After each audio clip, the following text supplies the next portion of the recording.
Bunions and blisters. Welcome to the 6 p.m. session. I am the lead mechanic, Mr. Mech. The garage is now officially open for business. Get your tool belt, get your coveralls, and let's get this thing fixed.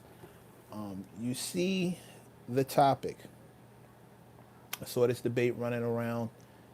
I'm gonna let a couple more mechanics get in here before I really start going,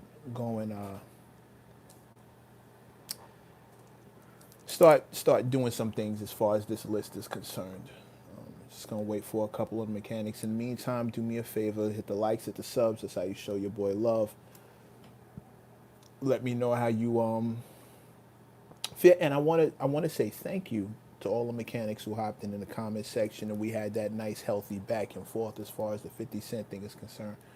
Some of y'all know how to debate. Some of y'all know how to have a conversation. Some of y'all really don't.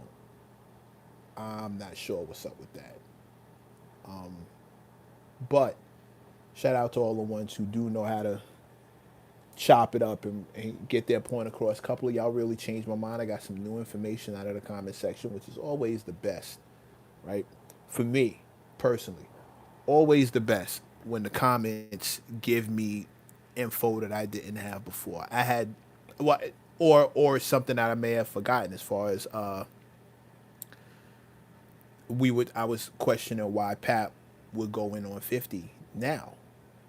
And it struck me as extra odd because, the only the only interaction I remember between them was like almost a month ago, maybe a little more. And come to find out, comments put me onto the fact that maybe he was just waiting until after the fight was over. Maybe he was waiting until after Clarissa Shields' fight was in the can, and now he can go in. Makes perfect sense. Makes perfect sense. What up? What up? What up, Charlie? Salute. Salute. Oh, I see the heads is pulling up. What up, God? Good to see you. Yeah. What's happening? All the mechanics pulling up. Come on in here. Get your coveralls. Get your tool belt. We got a situation on the rack. We need to look under the hood. I'm really running with this mechanics thing in case you haven't noticed. But I want to get into this topic. I see a top 10 list, all-time great MCs without a classic solo album.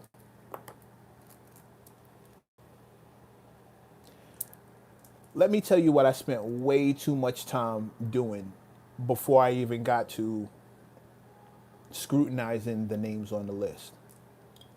And I think this is where things tend to go a little left for me. Whenever I see a list like this, one of the number one rules in journalism, one of the number one rules, consider the source. Who wrote this?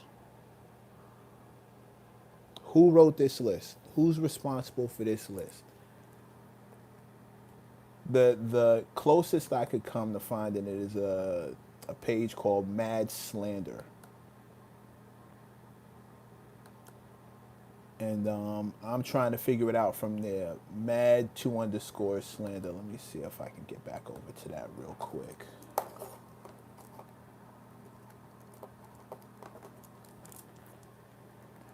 Of course, I started typing before the thing picked up.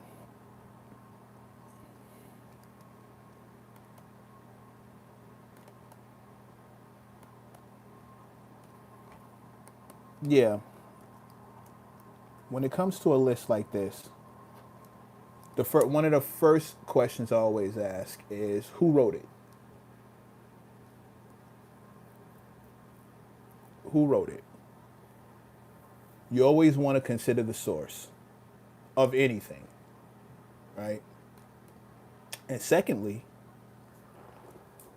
what's the criteria? What's the criteria?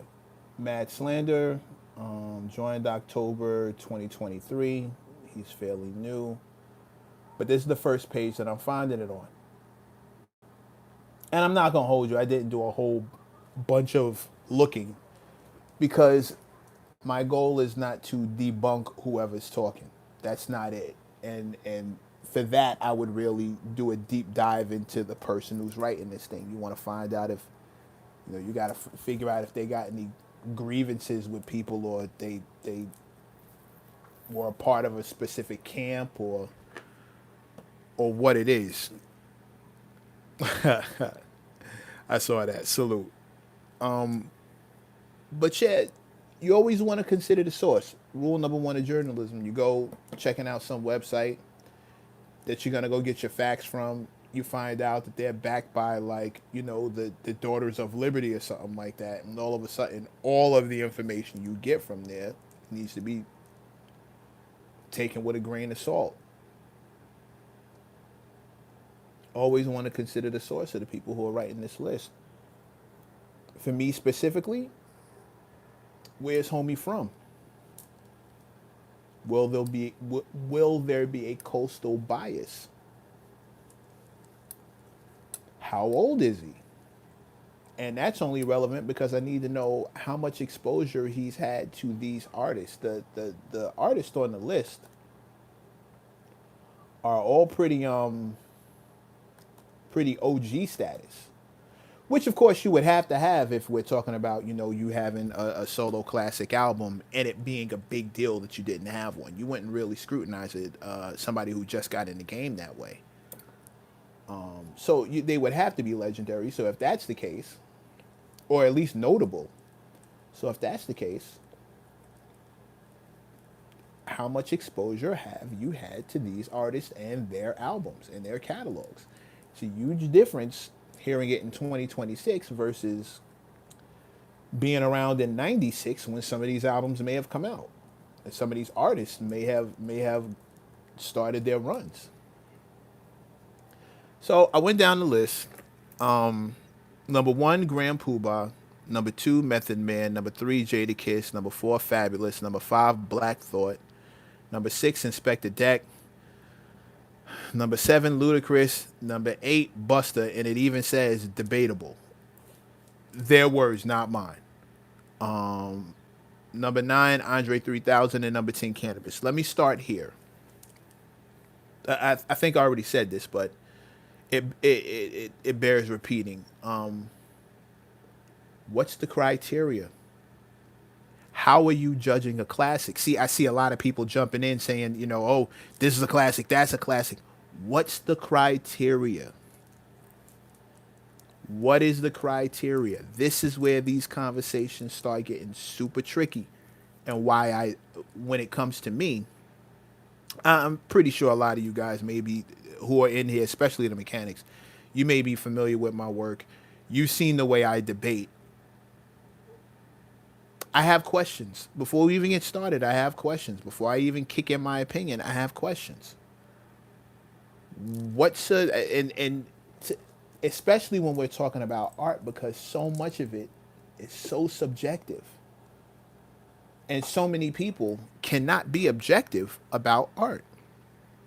Me personally, I excuse myself and recuse myself from any conversation having to do with Busta Rhymes. I work with him. There's no way that you're going to think that my opinion is non-biased if I start telling you that I think it's wild that he's on this list. It even says debatable, but you're not going to listen to that coming from me because you need to consider the source. Busta Rhymes, head of A&R, is probably not the person to sit here and tell you whether he's had classic albums or not. I could, but now the whole conversation becomes, am I telling the truth? Am I being biased? And those are fair. Those are fair questions, especially if you don't know me, especially if you're unfamiliar with anything that I've ever done in this space. Those are completely fair questions. Now, the honest answer is, I know I was trained and paid to be objective. One reason why I didn't get super close with rappers back in my source day. What you don't want is someone accusing you of bias. Oh, you only gave him such and such mic, so you only rated his album good because that's your homeboy and y'all are kicking it. Not knowing how many friendships have come and gone because I said something about their album that they didn't want said or they didn't want to hear. I never repeated anything that was told to me in confidence. I'm not on that kind of time. But there are definitely rappers who, some of your favorites, who have never forgiven me for saying what I've said or writing what I've written about their music, and it was never personal. Still a fan of the music, still dug what they did, still cool with them and respect for them, and could have genuine respect for them personally. But if we talking about the music and we talking about professionally, I'm not. The job is the job. I gotta keep it a buck. And there were times when I would excuse myself if I felt like I was unable to give a non-biased opinion. I'd step off. I'd step off and leave it to somebody else. If I felt like my opinion might be compromised because of a personal relationship with said artist, I'd step off. I'd step off. God forbid I meet somebody's mom. God forbid I meet somebody's mom.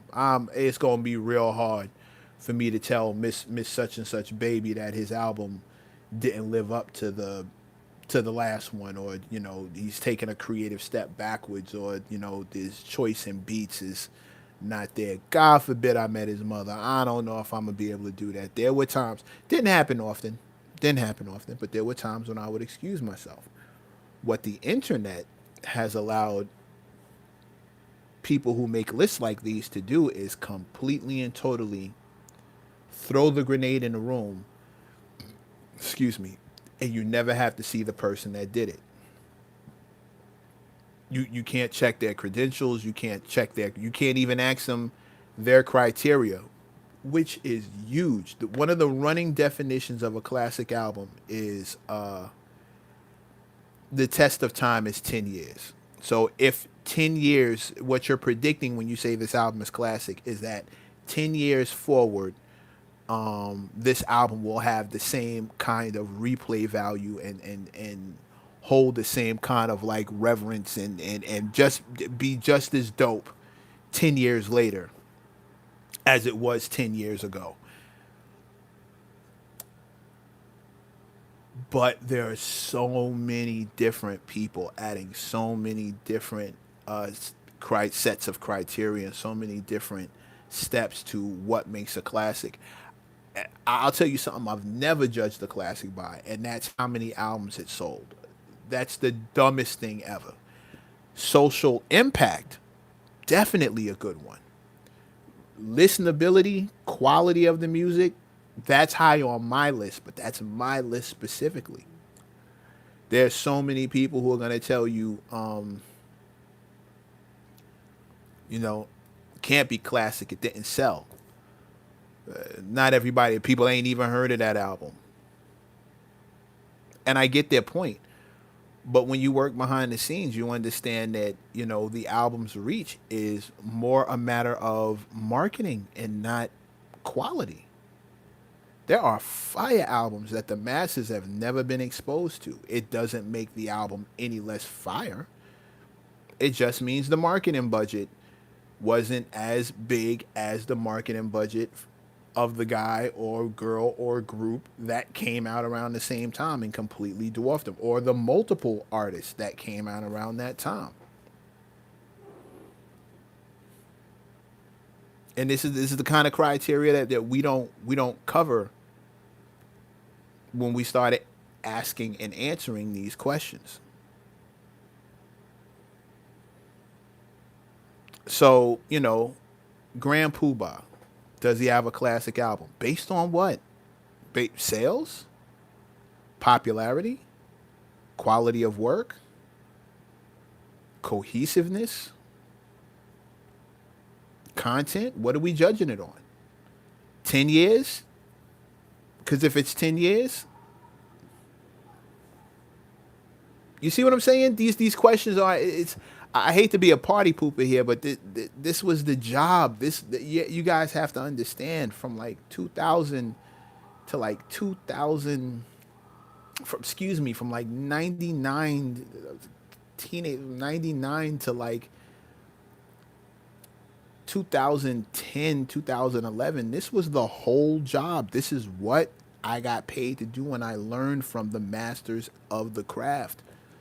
So I can never just blurt out an answer to the question. I have other questions. What are we ranking? What do we use? What set of criteria are we using to rank these albums? So I'm sorry if it's not going to be that fun. With that said, there are a couple of arguables on this list. Just off, just straight bare bones word of mouth, spoken about. I can tell you there are people who are 100% going to disagree with the idea of Luda being on this list. There are people who are 100% going to disagree with the idea of Busta being on this list. If you count the Love Below and Speaker Box as solo separate albums, there are people who are going to tell you Andre 3000 doesn't belong on this list. If you're an East Coast head, you're probably going to have a problem with Jada being on this list. Possibly Fab, especially if we start counting mixtapes.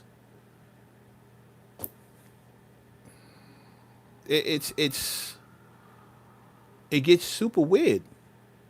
It gets super weird whenever you start trying to figure out the criteria. Oh, excuse me. Hit the likes, hit the shares, hit the likes, hit the subs. That's how you show your boy love. Hit the shares, so we can get it popping in here. And if there's a hype button that I'm being made aware of, please run it up. Thank you so much.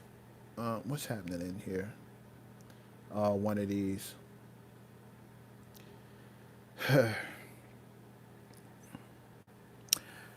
Y'all have to excuse me. I have some people who will come in here and, they have questions with their sexuality, so it feels like they're looking for an ally. And while I am an ally, I'm not on your team. So like I'll never understand it, but like it's super funny that dudes will pull up in here and just wave their rainbow flag. I get it. I support. Like I'm an ally. I'm not anti, but I'm not on your team. I'm sorry. I'm not. I'm sorry, but I'm not on your team. So y'all rock out. You leave them alone. Leave them alone. Don't leave them alone. They're struggling. They have way bigger fish to fry. Way bigger fish to fry. You got to leave them boys alone. They're trying to figure out way more than who's a top tier MC without a classic album. Especially if they come in here and just start broadcasting. They got bigger issues than rap stuff. But let's get back to the rap stuff. Pooh Bah without a classic solo album. Method Man.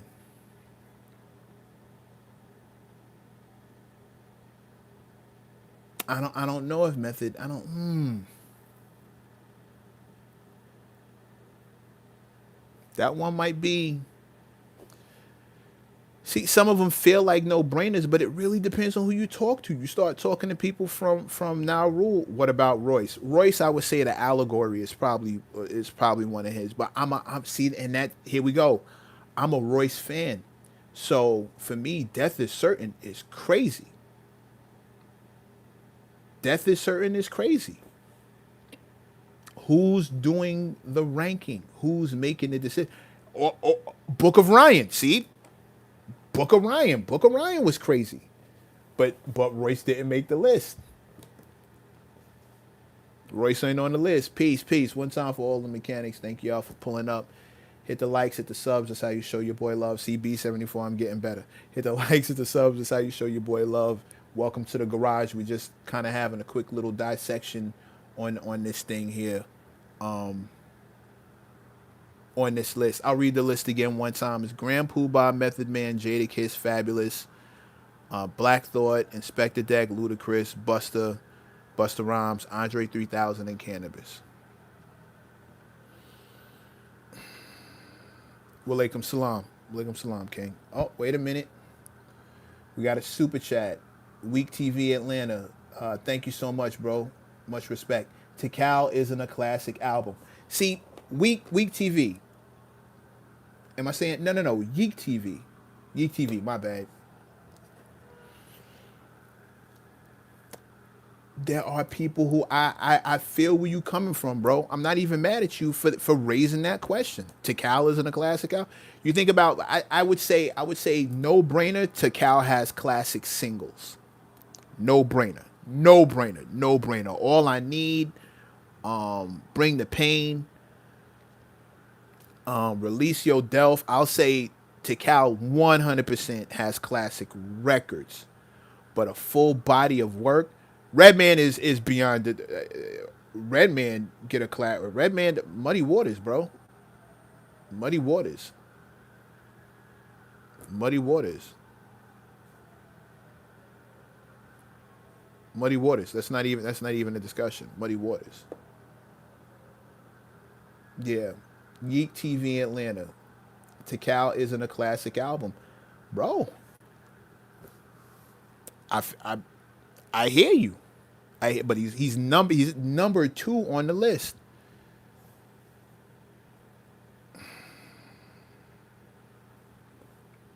You see what I'm saying? Let me repeat something for the folks who are just now coming in. Let me repeat something for the folks who are just now coming in.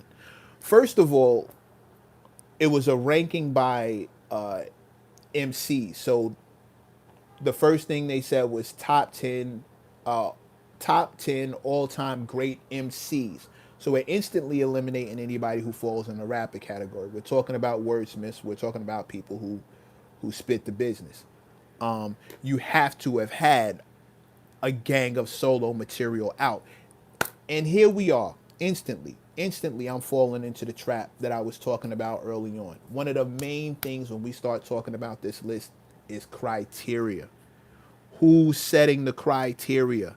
Is it only albums? Do mixtapes count? You see what I'm saying? Like Black Thought has a solo album, but all them albums with the Roots, where he was the only rapper, that doesn't count as his solo body of work. We have that now. You start getting more questions than answers.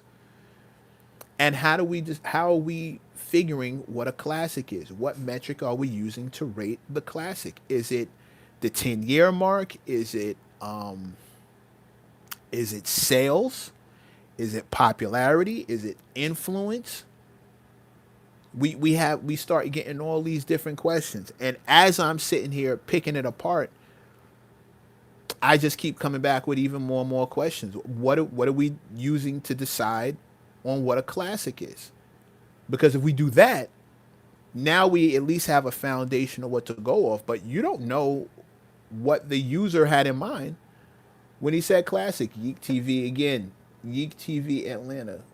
Tikal is a classic to me. I was just asking a question to the general public. No, I get you, bro. I get you. No. First of all, thank you for the super chat. Respect to the super chat. Thank you for the super chat. I need to do that more often, and let me head on over to the other one too, just so I can make sure I show that love. 100. Thank you for the super chat. Ladies and gentlemen, take some advice from Yeek TV. You want to get your direct question answered? That's how you, because I can't miss this big ass green across the screen. I can't miss that. No, fam, I get you. Okay. Now the question becomes, is it a classic to you because you feel the exact same way about it now as you did when you first have it? Does it find its way back into your rotation after like a couple of months, or like you don't go more than a year or two without bumping it? Or are you just bumping the singles and not the entire project, which makes everything different? Hit the likes, hit the subs. That's how you show your boy love. This is the 6 p.m. mechanic session. The garage is now open, and we are putting everything on the rack. As dope as Method Man is, as often as he absolutely scrapes bodies and burns people who he does tracks with. Anybody, any feature he gets, he's all ready to stand out.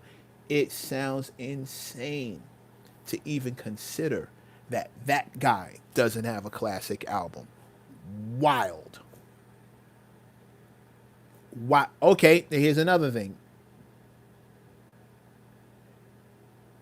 Are we judging a classic on playability? In other words, can you play it front to back with no skips? For some people, that makes it a classic. But you understand how subjective that is?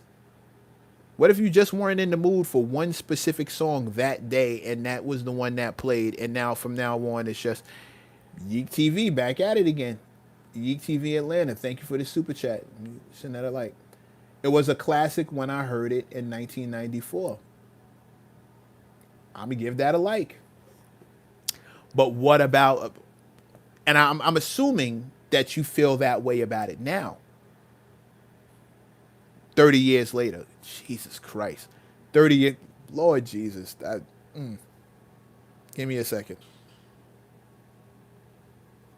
Ugh, I hate that part. I hate that part. I'm assuming you still feel that way about it now. But see, if Yeek, if you and I were sitting down in a room and this was the conversation at hand, I'd start asking you all kinds of questions. You know, what made it a classic? Did you never skip a song? What song did you skip? Uh, did it influence? Like, what made it a classic for you? You still playing it now? I got all these other questions that bring the whole list into a different kind of scrutiny. And I don't know if this list was made with that intention from the guy who did his one too, from Mad Slander, the first dude I'm seeing this, whose list I'm seeing this on, whose page I'm seeing this list on. Again, here we go. The top 10 all-time great MCs without a classic solo album. Number 1, Grand Poobah. Number 2, Method Man. Number 3, Jadakiss. Number 4, Fabulous. Number 5, Black Thought. Number 6, Inspector Deck. Number 7, Luda. Number 8, Busta Rhymes. Number 9, Andre 3000. And number 10, Cannabis. Here's another thing. This list is East Coast heavy. Super East Coast heavy. There's only 2 people on this list. Wait, am I bugging? There's only 2 people on this list who aren't from like New York directly, and the East Coast. Only one guy who's not from the East Coast. Luda's the only dude on here who's from the actual South. Cannabis is Jersey. Oh, and 3 Stacks. Excuse me. Oh God, what blasphemy. 3 Stacks. Right. So 3 Stacks and Luda are the only 2 Southern representatives. Poobah's from New Rochelle. Method Man's from Staten Island, Brooklyn, Staten Island. Jada, YO, Fab, Brooklyn. Black Thought, Philly, which is still an East Coast thing. That's right down the turnpike. Deck, representing Shaolin. Luda, Atlanta. Busta, Brooklyn / Long Island / Brooklyn.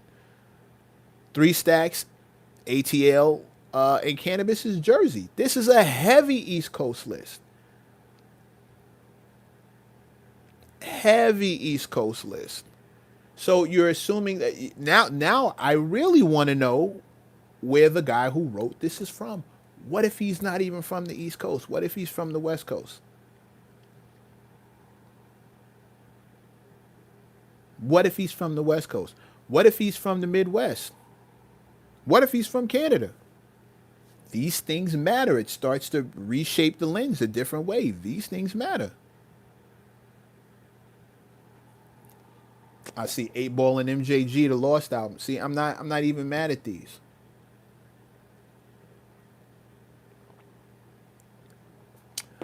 But what if the classic is only regional? What if the classic is only regional? Exhibit got one. I would probably say Restless for Exhibit. Um,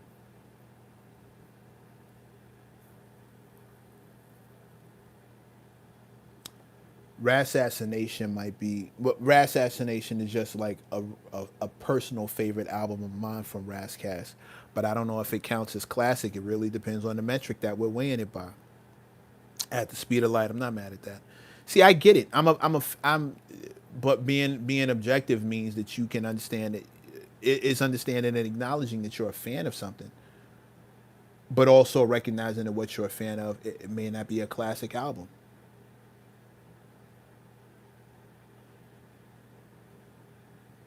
Yeek TV Atlanta back at it. Busta's Big Bang wasn't a classic, bro. You may have pulled up a little late. I'm gonna repeat it because first of all, thank you for the super chat. One time for the super chat.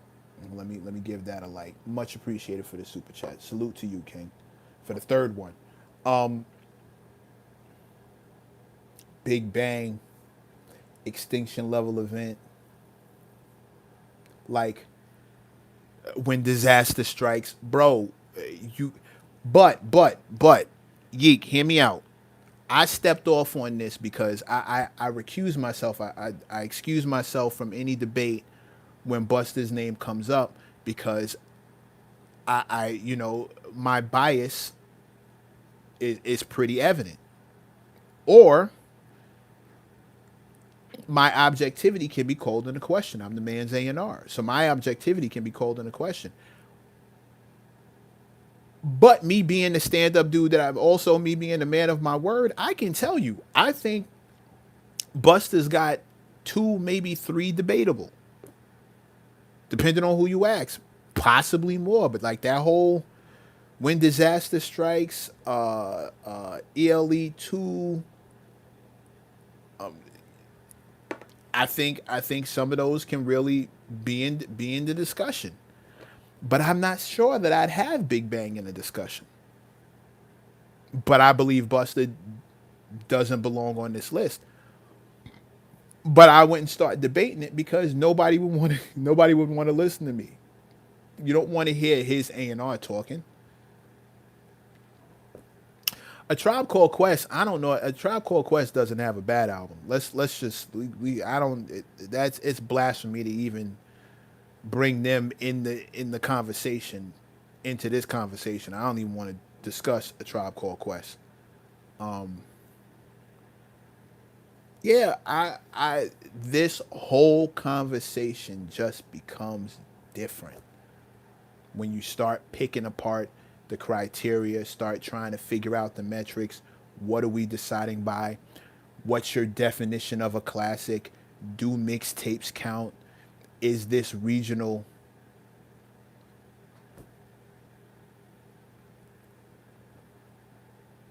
And I step off when we start talking about Buster. His head of A&R probably shouldn't be in the Nobody's gonna trust me to have an objective opinion if I start telling you no, this one, this one, this one. If I start doing stuff like that, people are gonna look at me sideways. So I just step off and let them have that debate.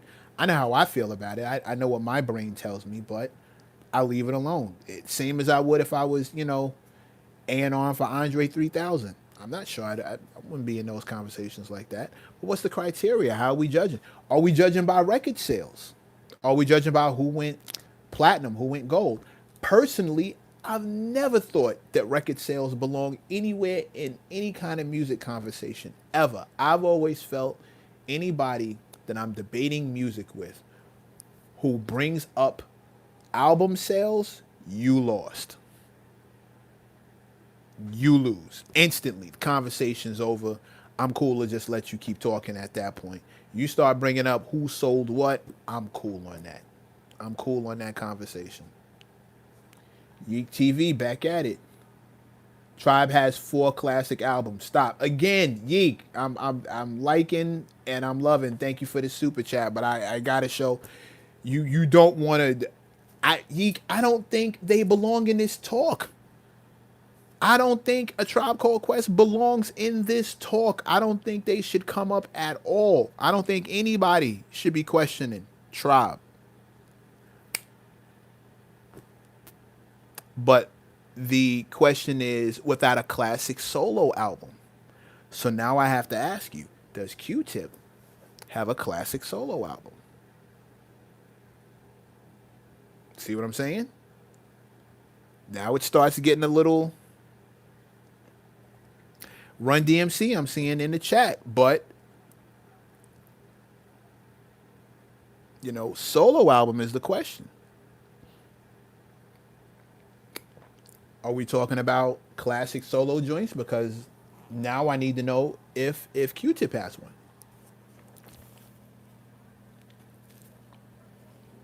Definitely a different question.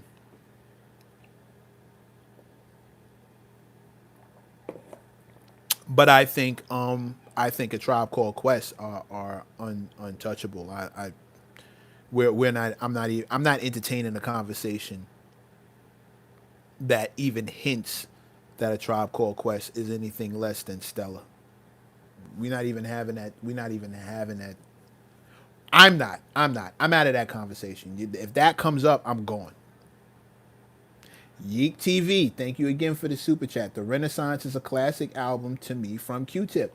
See, bro, I hear you. I'm liking that. I'm liking that talk.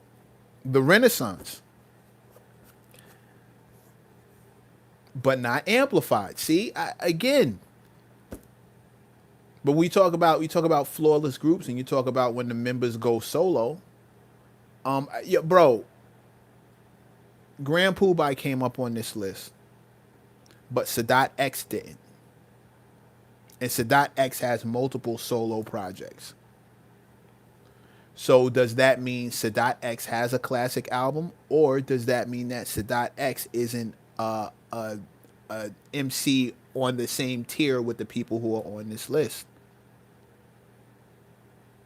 Tribe is a group, though. That's the other thing. See, you have to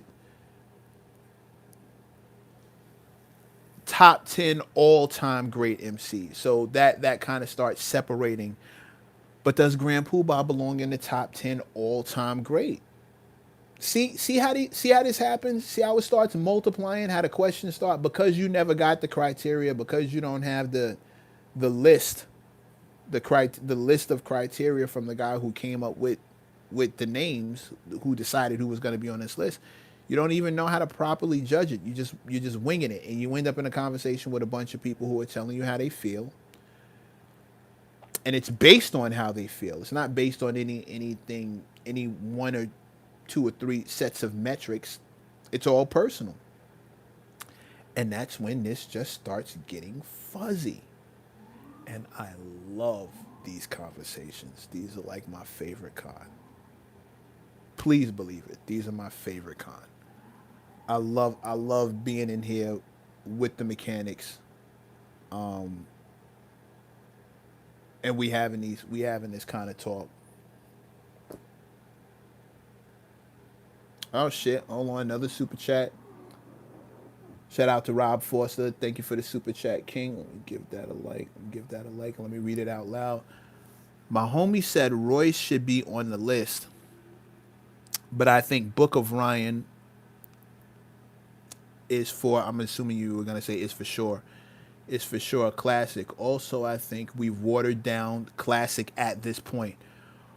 Rob Foster, I completely agree with you. I think the term classic has been used to the point where it's starting to lose meaning, because people will say classic and actually mean my favorite.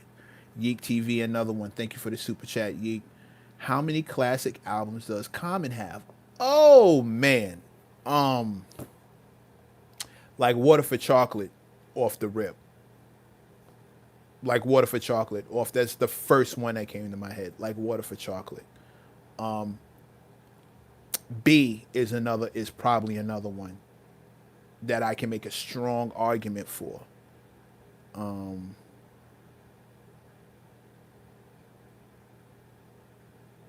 oh, and if you check the auditorium, but does that count? Because that was the collab album with Premier, with Pete Rock. I thought that album was phenomenal. But there, I can go two with Common right off the bat, right off the bat. That I will plant my flag and die on that hill. Common, two off the rip. Water for Chocolate and B, I think are his two. Like he smoked those albums out the park. Every part of it was fire. But notice I didn't say anything about sales. Notice I didn't say anything about sales, because if we start talking about sales, everything gets different.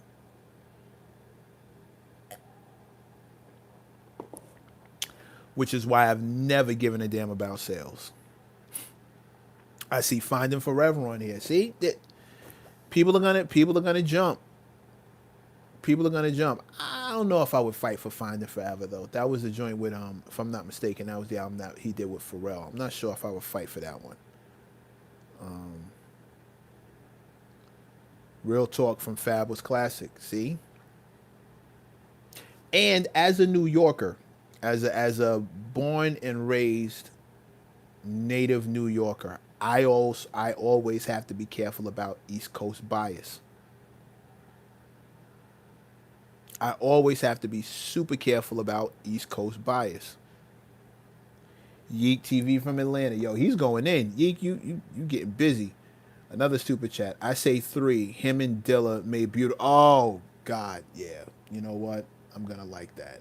Yeah, yeah, yeah. Him. Well, it's hard to find somebody that Dilla didn't make dope music with, but him. And again, here comes my bias, but I got to be honest. I always believe Q-Tip, Common, and Busta have different relationships with Dilla production. Shout out to everybody who gets a Dilla beat, but I've always said, oh, and y'all best believe if I can finagle, if I can pull off a Dilla track for my album, I'm 100% doing that. Just know that. If I can't, all good, because I know Bus got a stash of Dilla tracks, but maybe I shouldn't be telling you that. But if I can pull one of those off of my album, oh God, oh God, it's up. It's up. It would be an honor and a privilege.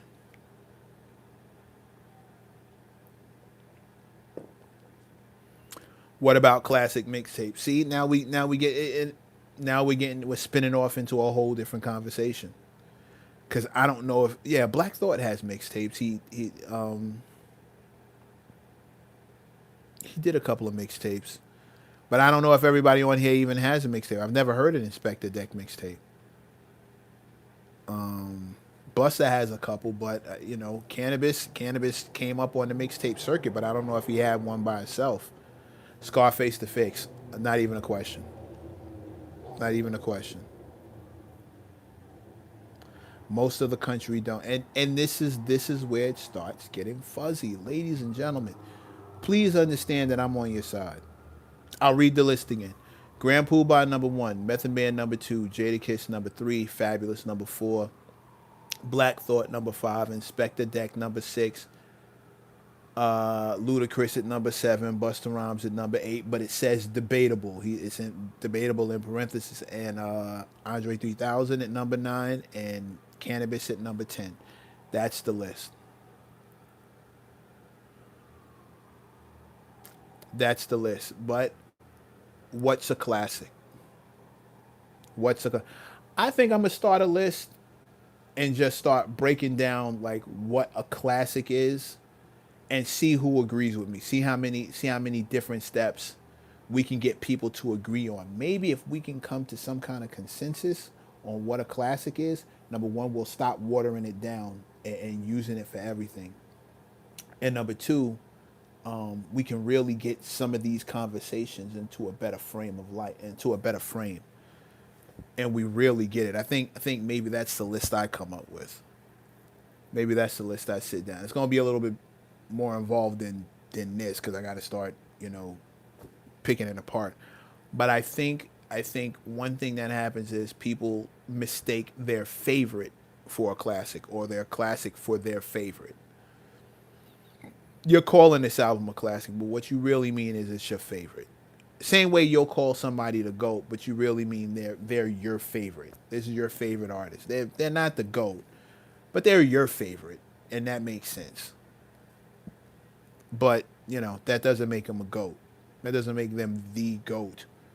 They're just your favorite artist. Same thing with classic albums. Like maybe this is just one of your favorite albums. Maybe it holds a classic reverence for you specifically, but that doesn't make it a universal classic. And these are conversations that maybe we start breaking down what a classic actually is.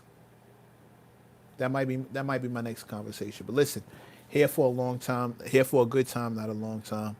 I want y'all to hit the likes, hit the subs. That's how you show your boy love. Let's keep this conversation going. I'm running right down into the comment section. I want to see all of this, and let's keep the debate going. I love the way the mechanics discuss all this. Yeek, I hope after Yeek TV Atlanta, I hope if you're not a mechanic, I hope you are. I hope you become one. I hope you subscribe. I love the questions. Yeah, Yeek TV Atlanta. I hope you pull up and subscribe and come on in here and have these conversations with us. I want to thank you again for the super chat. Rob Foster, thank you again for the super chat. Rob, I believe you are a mechanic, but I just want to send you a special shout out. One time for Yeek TV, one time for Rob Foster. I'm gonna hop down in the comment section so we can continue this talk. Yeah, Rob Foster, I knew you were a mechanic. I'm bugging. I'm bugging. Thank you for the super chat, King, and thank you, Yeek TV Atlanta, for the super chat. Yeah, let's discuss. Let's discuss. I'm very interested in these point of the Roots things fall apart. See, I almost feel like Roots albums are so dope. Thought shouldn't be on the list. I know it's supposed to be a solo album, but if we start talking all the albums where he was the only one rapping, like after Malik B, and like if we start talking about all the albums where it was just him doing not just the heavy lifting, but all the lifting. If we talk about that, then should he not be, on this list? Up, another Yeek TV, what up? Yeek TV again. Can Kiss the Game Goodbye be a classic, although it has one or more mediocre songs? Yeek, what you're asking me is literally something I brought up in the very beginning of this conversation. What is the criteria for a classic? Is it because you can play the album all the way through? Is it because it sold X amount of albums? Is it the cultural influence? Is it the rewind factor? Is it the complete body of work? Is it standing the test of time? The time more than likely being 10 years, but is that enough time for you? We have all these questions. So when you ask me, can Kiss the Game Goodbye be a classic, although it has one or more mediocre songs? My answer is, who's asking? It really depends on who we're talking to. See, that's why it gets muddy. I think that's why I need to pull up with a list of what makes a classic. The conversation just starts to get super muddy.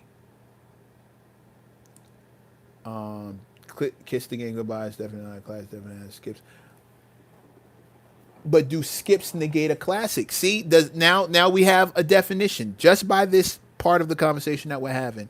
One of the criteria for a classic has to be it has no skippable songs. I've never judged the classic that way. I've never judged it because some songs are so fucking amazing. A couple of others will be a little harder to, they're not as dope, but they're only not as dope compared to this super amazing song and these super 2-3 amazing songs. Super chat. Chad Music. Thank you for the super chat. Classic albums should be based on impact, replayability, songwriting, and production. That's fair. That's fair. Cultural impact. I'd be specific and say cultural impact. Replayability, absolutely, that's on my list. Production, that's also on my list.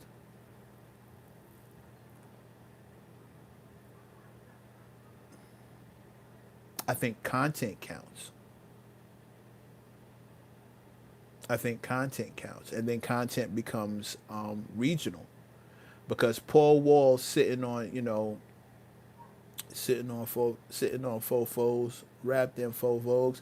The whole country felt it, but that was a regional. Like the people in his region understood exactly what he was saying, and everybody else had to ask because everybody doesn't like every song. See, it gets tricky. I've never been able to call something a classic I've never disqualified an album from being classic because every song wasn't a banger or something like that. I've never done that.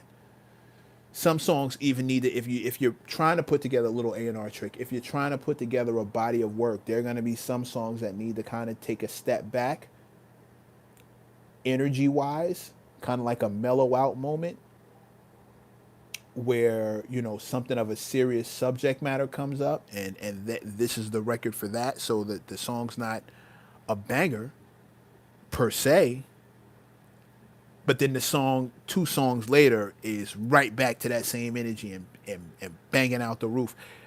We we're gonna have to figure out the criteria, because just in this conversation I've got like 4 or 5 different sets of criteria for what make a classic album. But I want to keep discussing this. Head down to the comment section. Let's finish this. It's not like we're gonna finish it in one night. But head down to the comment section. Let's have this discussion. One love to all the mechanics. Thank you so much for pulling up. Shout out to the super chatters. Let me read you off again. Chad Music, thank you so much. Yeek TV Atlanta, thank you so much. And the mechanic, Rob Foster, thank you so much, King, for pulling up. Yeah, let's pick this up again tomorrow. And let's get into this. But I think whatever conversation we have tomorrow is going to be based on the conversation happening in the comments today. So pull up, every mechanic. Going to take your coveralls off, hang up your tools. The garage is now closed for the rest of the evening. I'm your lead mechanic, Mr. Meg. Welcome you to the 6 p.m. session. Thanking you for pulling up over here with me. Hit the likes, hit the subs. That's how you show your boy love. Hit that hype button. Hit the shares. So everybody can, I'll figure out a rhyme. In the meantime, in between time, the first Busta album. See, you're already doing it to me. I have to get out of here. Put it in the comments. Let's have this talk. I want to keep this talk going like right now. So I will see you again here tomorrow, 6 p.m. I like ELE too. A lot of people slept on it. This is the album I A&R'd. This is the first album I A&R'd. The Busta and Kendrick track was fire. This is the first album I A&R'd. I wonder if I even could show you the credits. Is it on it? Yeah, I'm on here, but oh, there it is. It's like over here in the liner notes. It's already getting fuzzy. You can't make it out. But Malik, Mr. Mac, that's me. Yes, but bias. See, bias. I A&R'd this. If I sat here and told you this was a classic, there's always going to be somebody who will tell you the only reason he said that is because he A&R'd this album. It's the reason I don't speak on Busta outside of like my personal experiences. I try not to get into professional conversations about him because my point of view is always going to be called into question because of the working and personal relationship I have with the man. It's always going to be that. Can't get past it. But I thank you for loving it. Much respect. Tomorrow, 6 p.m. Same place, same time. The garage will be open. For now, we are shutting down the garage. I will meet you in the comments so we can continue this conversation. One love to everybody who hit me with a super chat. Shout out to all the mechanics who make this happen. And if you're new here, hit the like, hit the sub. That's how you show your boy love. Get your own tool belt. Come on in here, become a mechanic, because we have these conversations every day at 6 p.m. Kid and Play 2 Hype Classic. Yeah. See y'all tomorrow at 6. Shout out DJ All Day. Shout out to all the mechanics. I'll see y'all tomorrow at 6. Peace.